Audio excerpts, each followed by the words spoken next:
देश में कोरोना के मरीज लगातार बढ़ रहे हैं। सूत्रों के मुताबिक केंद्रीय स्वास्थ्य सचिव ने शनिवार को कोविड-19 मामलों से संबंधित मामलों की समीक्षा की।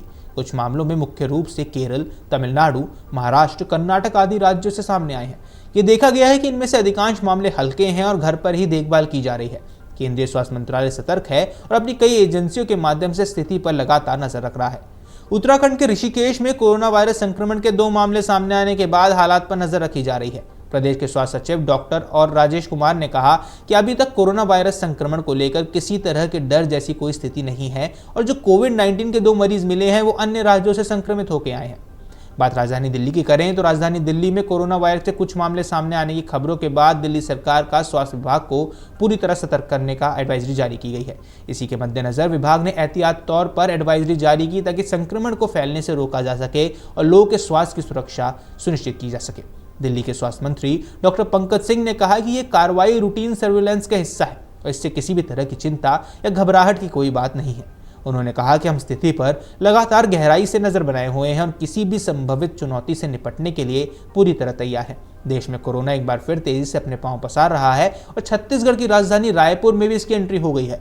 रायपुर में कोरोना का एक मरीज मिला है। रायपुर में कोरोना का मरीज मिलने से सरकार और प्रशासन की चिंता बढ़ गई है। उसका इलाज एक निजी अस्पताल में चल रहा है।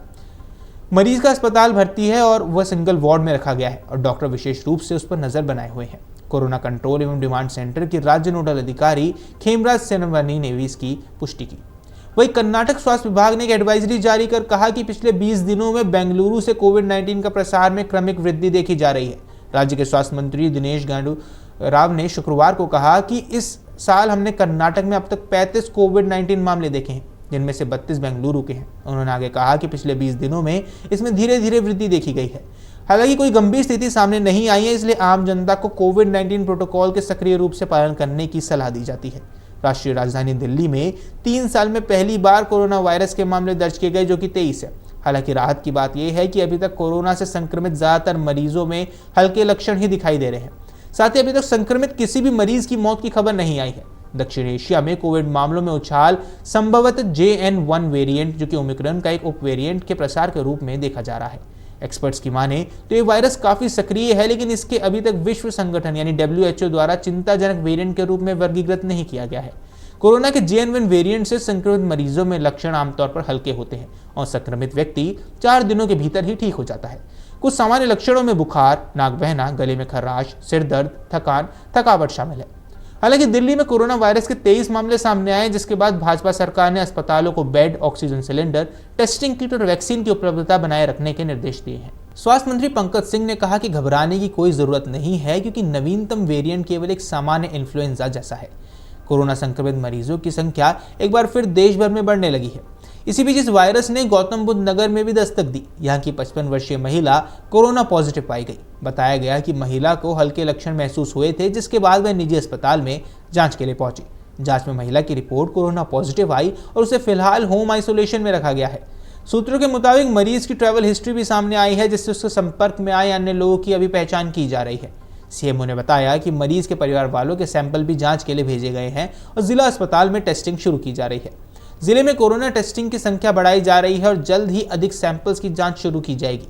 हालांकि सीएमओ नरेंद्र कुमार ने जनता से अपील की कि घबराने की कोई जरूरत नहीं है। स्वास्थ्य विभाग सतर्क है और सभी जरूरी कदम उठाए जा रहे हैं। आपको बता दें कि दिल्ली में पिछले 3 वर्षों में पहली बार मई में 23 मामले सामने आए।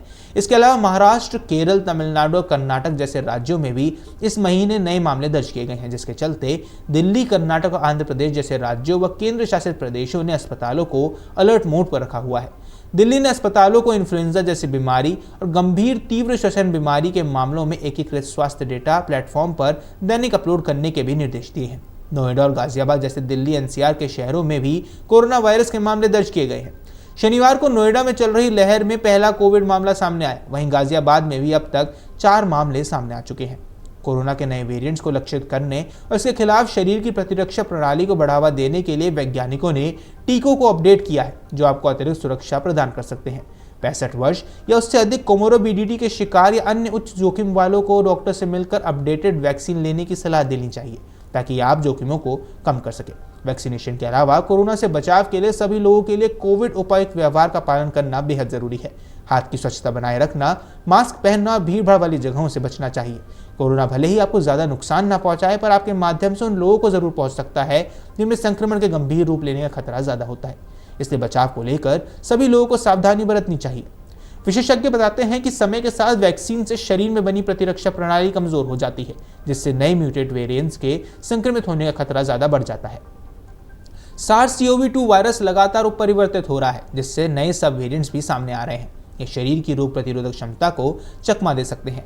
इन नए वेरिएंट से बचाव के लिए दुनिया भर में स्वास्थ्य विशेषज्ञ सभी लोगों को सालाना बूस्टर वैक्सीन लगाने की सलाह देते रहे हैं। विशेष तौर पर उच्च जोखिम वाले लोग जैसे 65 साल से अधिक उम्र वालों को ऐसी सलाह दी जाती है।